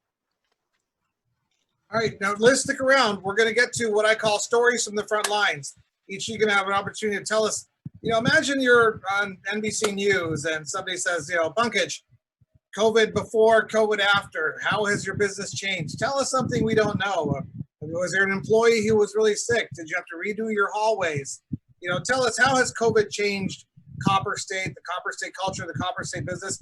And if nothing's changed, which I don't think is the case, how has it changed you personally? And we'll do a little round robin here. Does that sound good? Sounds like a plan. I think for us, it's been, I divide the way we've dealt with this in two phases. One was in mid-March to mid-April, which was the shock and awe of what is COVID-19?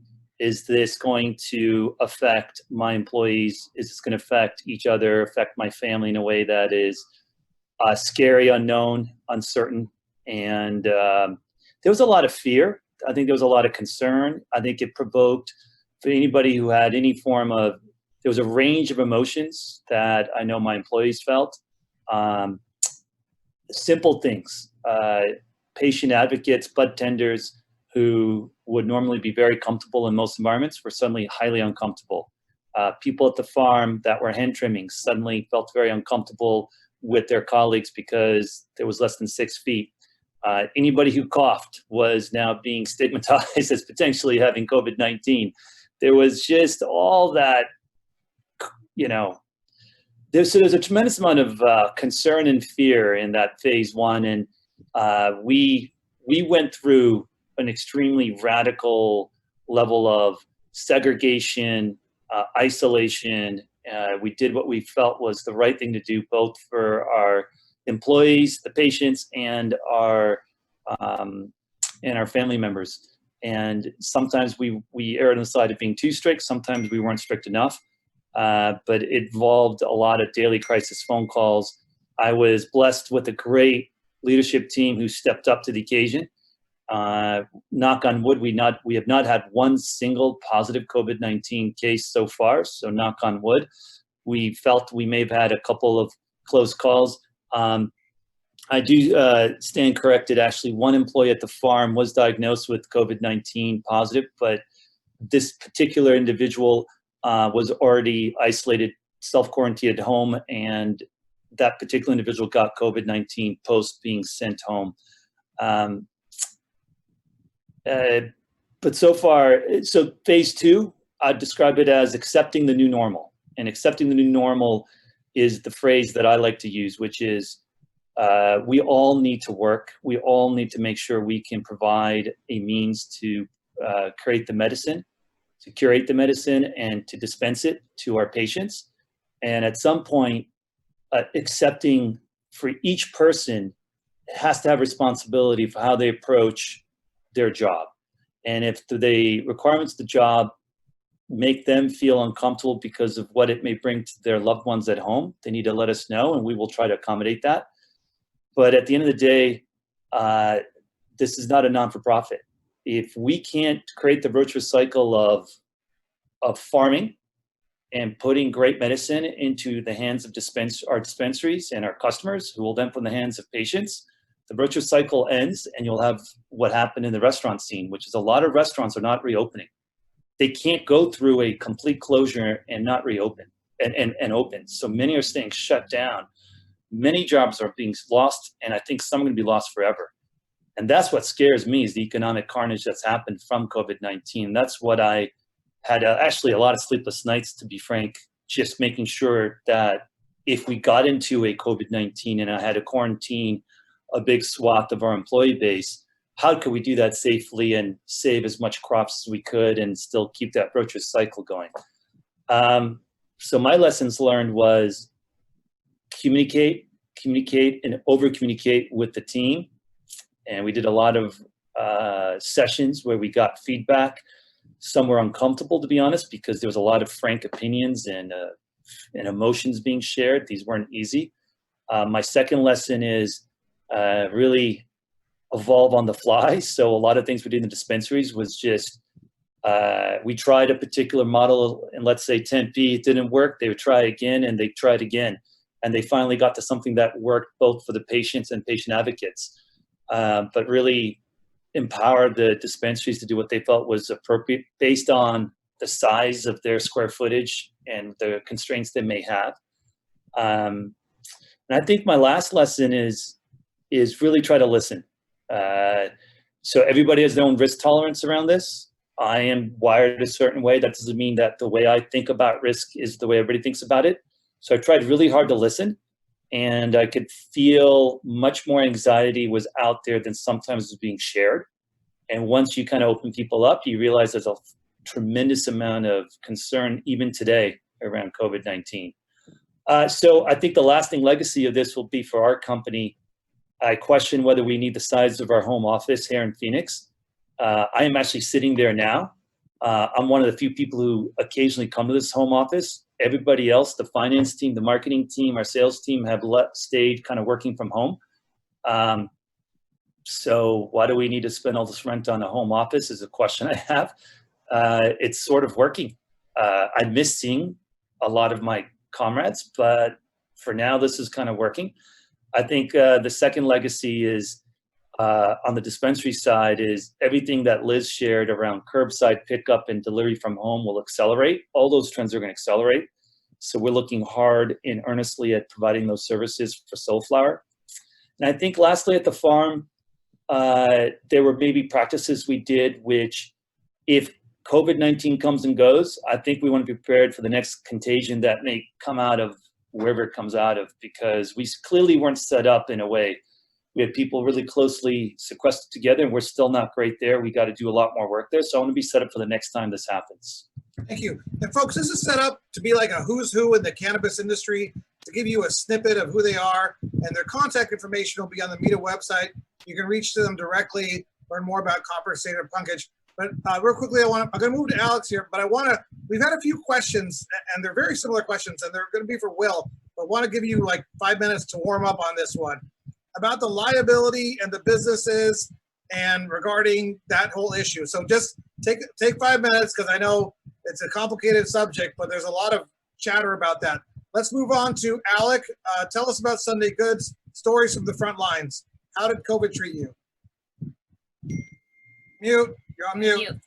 Always make that mistake. So honestly, I mean, we had the, I believe, unique challenge of opening up during a pandemic. And a lot of the panelists, as well as even some of the audience members, I know, as it is, it's pretty difficult. You have a difficult set of challenges opening up a dispensary in Arizona in the first place. And then taking on a pandemic and the unique set of challenges that poses, I think it definitely required a lot of creativity, as Mr. Pankage said, which he nailed it on the head. I think adapting on the fly is definitely something that dispensaries and something that we've had to, trial and error, especially, I mean, even aside from the dispensary operations, training my staff for dispensary opening, in order to keep people safe, we had to take a different approach. You couldn't have massive groups of 10 people, in one spot. You ran the risk of, exposing your employees and exposing others in the organization, just to train them for an upcoming dispensary. So that was some things we definitely had to adapt to. We have a great organization, great leadership. So we definitely were able to, get creative with how we open our dispensary, training our team members, getting everyone up to speed. And then the next challenge was honestly just, day one of store opening. How are we going to receive our patients? What's the perception going to be from patients? Are we going to be wearing masks? What's the sanitation standards like? And that's definitely a day-to-day challenge that we face. And I think our team does a really good job of. I've seen really good job from other dispensaries, and definitely our partners coming in as well for like deliveries. You know, they're masked up, they're gloved up. You know, we're all following the same safety sanitation standards. So, I mean, overall, it was very challenging, but in the end, I mean, I think, you know, we're like everyone else, we've executed flawlessly in most ways, and, you know, definitely here to serve the patients. And, you know, the essence of our brand is making people feel good. And I think that's exactly what we've done. Opening our new 1616 dispensary off of 16th Street in Glendale. And yeah, I mean, that's my take on opening during a pandemic, but You make me feel good with the quality of your video and audio. So, Andrew, Vencio, Chill Pill, Uncle Herbs, and I assume you guys stopped taking returns on jewelry during the pandemic. We always take returns for any of our products somebody doesn't want. You know, I basically was a first responder for 30 years, and we had Hep C, and we had AIDS, and we had all those things. You know, and so what I've really noticed about this, and what I've noticed in our operation, is that different customers and different employees have different levels of comfort, different comfort levels.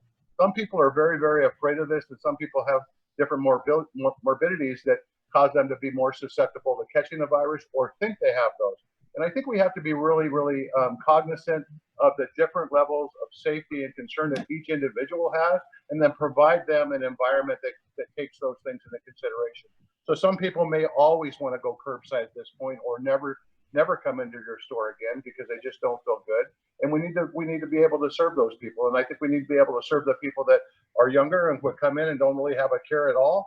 But at the same time, we have our patients and our employees are equally concerned with this, and we need to take care of that thought process. So that's what I believe. When I was responding as a first responder, you see people that are just scared that they're going to die for almost anything, and then you see the complete opposite of that. So I think what I would say is, let's just not have one way to do it for everybody, but let's have some choices out there so people can feel very confident that the services that we're giving and so forth are out there. So that's what I would say. Well, thank you very much. Now let's go back over to Will. Will, are you ready for my really deep legal question?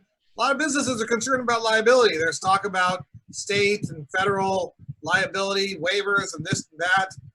What you got any thoughts or opinions on that subject? Yeah, I do actually. And thanks for asking. You know, what I'm telling all of my clients is really not to worry. That it would be very difficult for a customer to really establish causation. That is, somebody comes down with a COVID-19 diagnosis, proving that they caught it in your establishment when they're going to the grocery store, to Walmart, to Costco, when they're probably interacting with other people, would be nearly impossible. And it wouldn't make much sense for plaintiffs' attorneys to bring those cases unless they were really talking about significant damages in the form of a death. And in that case, you have a wrongful death case. And even then, you've got these crazy issues of causation. That is, did you die with COVID versus did you die of COVID? So I think most plaintiffs' attorneys are going to steer clear of those cases. I can say that litigation is going to ensue over this. You know, lawyers are a clever bunch, and they're going to find ways to profit off this, and that's okay. Everybody's entitled to make a living.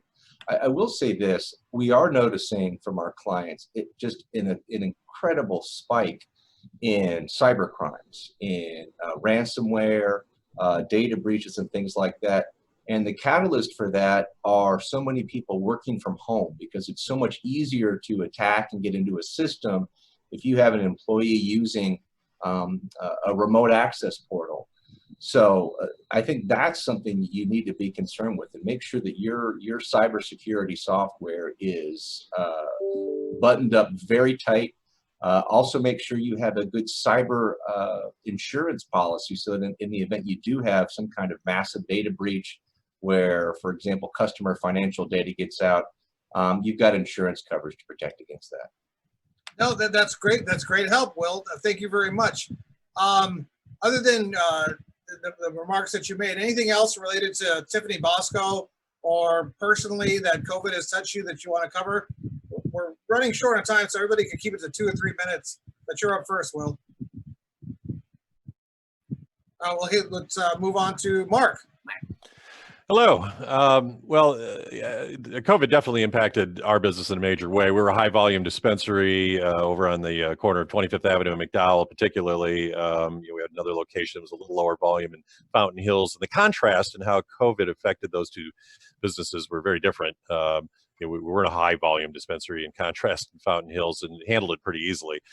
In Phoenix, though, we're limited to 2,000 square feet, and we're doing several hundred customers a day. So it's very difficult to manage that. We're, high volume, low margin, and we had to, on the fly, make a lot of changes. I mean, we immediately took down our lobby. We just brought out all the furniture and set up some additional checkout stations to help facilitate pre-order. And the pre-order system quickly became overwhelmed as well. And then we had patient service providers who had various challenges at home with vulnerable, folks in their homes, either taking care of elderly folks or children that were perhaps vulnerable and had to, work from home or call off until recently. So we were short-staffed and had a run on business at a time when we were really constrained with social distancing. So it was very challenging, to be honest with you.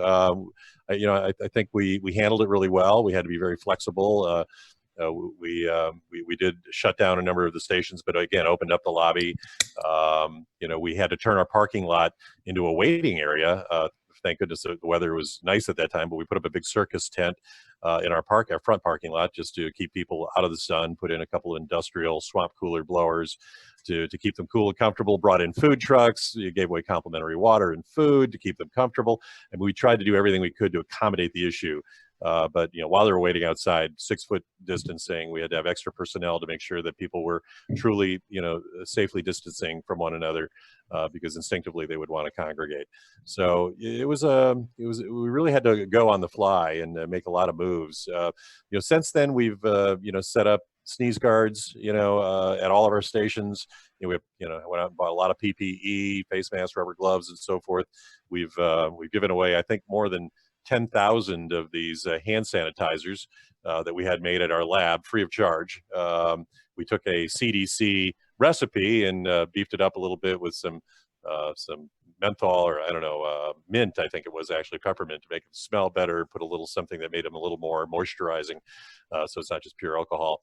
But we've really tried to spring into action and accommodate business in a COVID climate. It's been very difficult. Cleaning and sanitizing constantly. 6:30 in the morning to 11 at night. We have people that do nothing other than just clean. You'll see them in their washing windows, washing counters after every patient. And we really took this thing seriously, as we needed to. And health monitoring has been interesting. We are taking temperatures of virtually every patient service provider as they come in. They have to show their agent card to come to work and say, I've got my card with me. And everybody who works in our cultivations down in Amato for Organowana and behind our Phoenix dispensary where we create, Phoenix Cannabis Company products, their temperatures taken every day. And, we actually have caught a couple folks that had fevers. They weren't COVID related, but you never know. And had to send them home. So we've been very careful about that. We actually wanted to go to technology. We checked this out early on, the infrared cameras. We tested 3 different brands, including the FLIR, which is pretty popular. And I understand that company has gotten contracts with TSA. They're going to be part of the airport check-in process now. When you pass through, there's going to be an infrared camera that will take your temperature. Security person will look at a monitor and they'll know that you're in the acceptable range or not. And they can pull you out early. We had hoped that might be used in all of our check-in facilities in our man traps or security vestibules with the double doors where the patients come in and show their ID. However, coming in from outside, the skin temperature absorbs some of the solar energy, and we found that everybody was running a fever of 3, 4, 5 degrees. So you have to be indoors for a period of a few minutes for that solar energy to leave the skin surface. So those devices didn't work, although I had hoped they might, and we could put them in across the country. I think they will be useful in airports, though, after doing some testing. Other challenges were just, dealing with the replacement of staff that didn't feel comfortable in coming to work with COVID or had vulnerable folks at home. We were able to very quickly on the fly hire a lot of people, train them up. A lot of them are, bartenders, waitresses that were out of work, that were looking for, a paycheck. And they were terrific people. the unfortunate part is now that the restaurants and bars are starting to open up again, we're finding some of those folks are going back to their old jobs. I guess that says something about bud tending. It's not as fun as everybody thinks it is. You know, you're dealing with anxious patients and you know, a population that's pretty demanding. And I think people come to this industry thinking it's all fun and games, and it is really about caring for patients who sometimes are not feeling the best and are sometimes anxious, and that takes a special skill set to make it work. So my hat's off in closing to all of the patient service providers that we've had working at Nature's Medicines who have come to work every day in self-sacrifice to take care of the patients first and put their needs ahead of their own. These essential workers are our heroes in my mind as well. Well, all of you on this call run incredible shops. Another cool Zoom thing we came up with, which I forgot about 30 minutes ago, is you can rename yourself to your email contact info on your screen. So if you click on the right-hand corner of your own personal window, you can rename it from Alec to your email. So from now on our Zoom calls, after 30 minutes, we're going to switch it over to an email address so people know how to get in touch with you directly. Which is kind of cool, you know, rather than Mo, it will have your email address. Nice little touch. We're trying to get things going nice here, but it's really easy if you guys want to learn that. There you go. Alex got it already. Frank, close up. You got 2 minutes. Hey, thank you very much. Yeah, I just wanted to make a surprise announcement here to the panel and all of the people out there, attendees. Like surprises. We're coming out with a new product.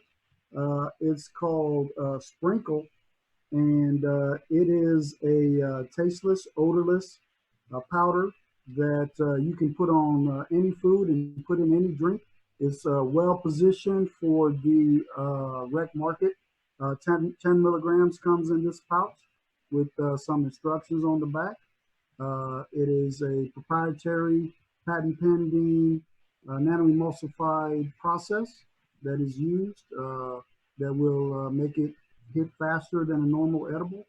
And I actually have John here who sampled the product. John, could you talk a little bit about your experience?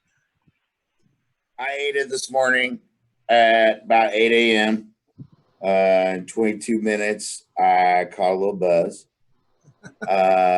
It's 10 milligrams, so you know, for me that is like mid-weight for me. I'm a 20 guy, but I certainly caught a buzz, and the edible feeling I sometimes get of lethargy after taking it, I did not feel. And also the brand is dope and the packaging is great. So talk to us about that. Frank, thank you very much. You know, I just real quick, I just want to be very clear. This is a effort together with Vantage Biosciences, who we partnered with to bring this product, very unique product to market. This is a product that there's nothing else like it in the Arizona market. So this will be coming to the market in June. So we're very excited about it.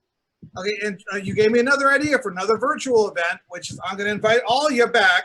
And I don't know if you're going to say yes, but we're going to do 9 to 12 members of the Arizona industry.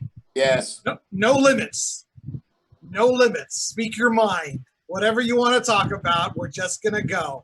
Bring a glass of wine or whatever else you want, and we're just going to have a conversation about life. That'll be in July. Mo, you want to tell us about your COVID experience and sum things up? We got about 3 minutes left here, so. Yeah, thank you. So I think the best way I can sum this up is, yes, today we have PPE, we have, air purifiers, thermometers, all of that. But the first few days of this happening, like, there was a little bit of fear. I mean, I was feeling it just as much as everybody else. And, my business partner, Chip, who's in Seattle, called me, I think it was early March, and said, hey, I was able to get to the Starbucks, which is empty, by the way, in 12 minutes instead of 35 on the freeway. Everything's like dead. Let's get ready for this. I was like, I don't know exactly what to do here. But, I was like, okay, let's, start looking, couldn't find masks or anything like that. Like, let's see what happens. Maybe it's not that bad. And I think March 16th was the day where we realized it was bad. And I was driving right, to our meeting. And I was like, I'm going to call Vicky from Earth's Healing and just see where she's at with everything. And I think she may be an attendee on this Hall, and they have 2 locations in Tucson, so do we. And I realized, hey, it's time to shut down our dispensing area and all of that, because, you know, she gave me good information and what the practices were they were doing. And I think that's kind of what happened, is this brought us all together a little bit here, because I don't have all the answers. None of us do. And when that moment happens and you're a little bit vulnerable, you're like, yeah, let's reach out. Let's figure out what's really going on. Because yes, we may be, you know, we're in the same market, but when something like this happens, I think we all kind of have to come together. And I think that's what this is about. So in, you know, my thoughts on this, and then Mark also had, you know, his formulator share their hand sanitizer recipe with us. And we were able to make some of our own, and didn't give away as much, but we gave some away. So again, it's one of those things where COVID has brought the industry to a place where we're a lot more united. And yeah, we're going to have to do curbside and delivery and all those things. But I think there's also the human perspective here. And that is the fact that it's changing our business, but it's also changing the way we interact with each other and how we view each other. So I think that's a big part of this. Well, Mo, we appreciate your organization sponsoring this, and Copper State, Sunday Goods. I like to say Babe Fruit, Mark. I'm just going to go with Babe Fruit because I think Babe Fruit's going to be like grape nuts. You know, that's just the whole thing. Will, thank you. You guys run a great law firm at Tiffany Bosco. Everybody knows how to get a hold of you. Sublime, Stony Yoni. We didn't have a chance to talk about that, but Frank, you're definitely invited to the No Holds Barred conversation. Andrew Provencio, Uncle Herbs, Payson. You know, I won't let you down, Dimitri. Oh, there's Pam Donner. Did we tell them about our next one? Wait, Pam Donner back there. There's a preview. Look, we have a preview. She's going to be one of our Arizona Women of Cannabis for June, on June 17th. Danielle's going to be hosting. We're going to have all women. It's going to be amazing, featuring women entrepreneurs, up and comers. I think we might have somebody from different organizations. If we're going to invite Jane Fix from Copper State. Perfect. Danielle, We'll be reaching out this week. So Mo, again, Ilava, thank you. Thank you, Eco Pride, for sponsoring. I hope you all enjoyed our 3D advertisement. I'm going to let you close everything, Liz, in 1 second here. John Hartzell, Dispo, always a pleasure. I want you sitting here next time with the 3 of us, and we can co-host, because I know how you have so many things to say, which is great. So you guys, thank you. This has been an absolute pleasure. This whole thing doesn't happen without Danielle and Destiny putting it together. So we're just chilling. I'm a mouthpiece. I happen to know a lot about a few little things. And, you know, folks, this is the Arizona industry out there. Liz, you want to say goodbye to everybody and let us know what you thought about our little show here today? Yeah, absolutely. Thank you so much for having me. This was a whole lot of fun. And I think maybe next time I will bring a glass of wine or maybe some sprinkle or some other cannabis beverage to enjoy. But no, thanks you guys so much for putting this on. The community needs it, the industry needs it, and you fulfill such a great role. And we really, I know, hopefully speak for everyone how much we appreciate what you guys do for us. Thank you all for tuning in. Thanks, guys. And we'll see you June 17th. Thank you guys very much. Bye-bye. Thank you. Have a good night. This will be available on YouTube and video, website, etc.